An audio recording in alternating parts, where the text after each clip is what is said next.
This is Pastor Janet back with you as we are reading Does God Have a Big Toe? Stories about stories in the Bible by Marc Gellman and Oscar de Mejo. So we've been hearing lots of wonderful Old Testament stories, and I have another one for you. This one is about Joseph. Now the stories of Joseph are pretty long. There's a lot of them, but they begin in Genesis. That's the first book of the Bible, chapter 37. And then you'll hear about him again in the end of 39, chapter 40, and chapter 41. So I invite you to read those in your children's Bible at home, or maybe an adult can read them to you. This is called The Coat of Many Colors. Brown, yellow, green, white, black, silver, red, and purple. These were the colors Joseph saw when he looked at the beautiful new coat his father Jacob had just given him. And strange as it might sound, he felt the colors looking up at him. One day, Joseph dreamed a dream. He dreamed that he and his brothers were all bunches of brown wheat. Only his bunch of wheat stood up, while all his brothers' bunches of wheat bowed down to him. Joseph's brothers hated him for that dream, but Joseph did not care. He was amazed that the brown color of the wheat in his dream was exactly the same color as the first brown stripe on his coat. As if things were not bad enough, Joseph had another dream and told it to his brothers. In his dream, Joseph's brothers were stars in the sky, and his father was the sun, and his mother was the moon.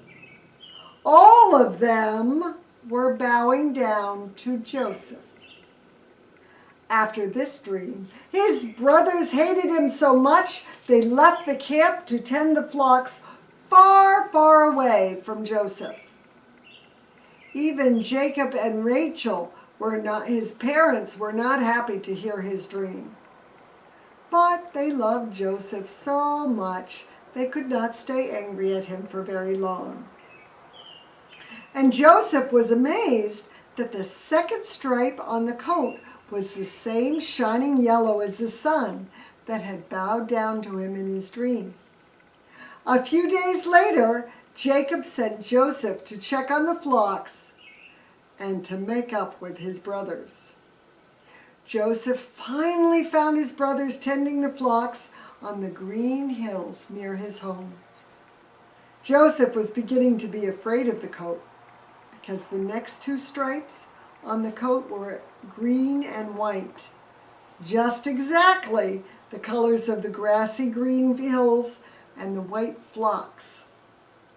Joseph's brothers saw him and grabbed him and took his coat of many colors and threw him into a deep black pit while they decided how best to get rid of him. Without his coat in the dark blackness of the pit, Joseph could not see the next stripe on the coat of his many colors. It was black. A caravan of traders on their way to Egypt was passing by just then, and the brothers decided to sell Joseph as a slave.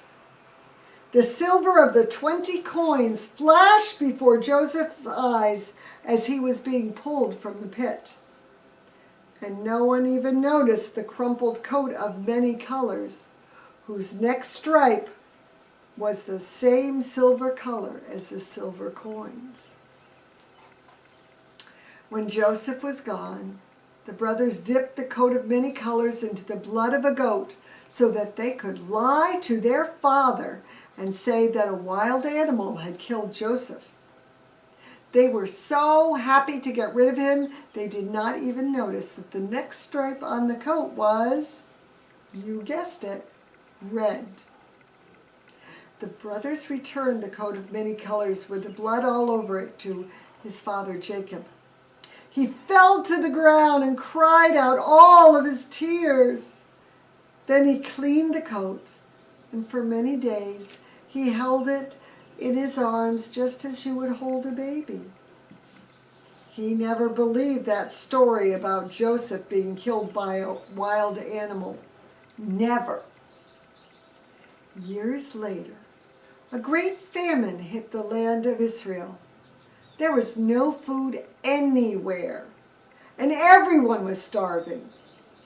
Jacob told his sons to go down to Egypt and try to buy some food. When they arrived in Egypt, they were brought before an Egyptian prince.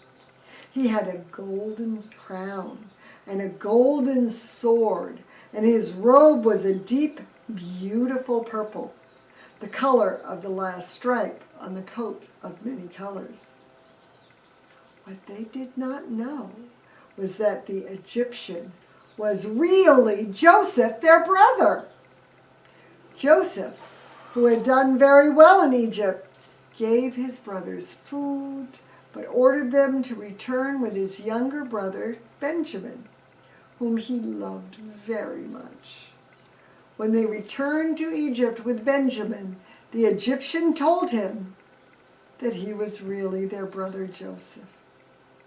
The brothers were frightened at first, but Joseph told them that he was not angry with them anymore because they had brought Benjamin to Egypt very safely. Joseph sent the brothers back to the land of Israel one more time to get the rest of the family and bring them to Egypt where they would not starve anymore. Jacob, his father, was very old when he saw his son Joseph again.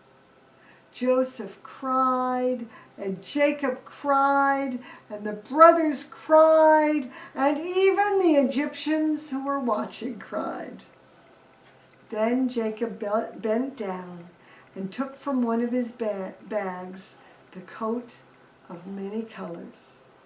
The brown, yellow, green, white, black, silver, red, and purple stripes on the coat were not as bright as they once were, but still, they were very beautiful. Gently, Jacob placed the coat on the shoulders of his son Joseph, and nobody hated anybody anymore. The end. I hope you enjoyed that story. It's one of my favorites, and I hope you will have fun acting it out this week with your brothers or sisters.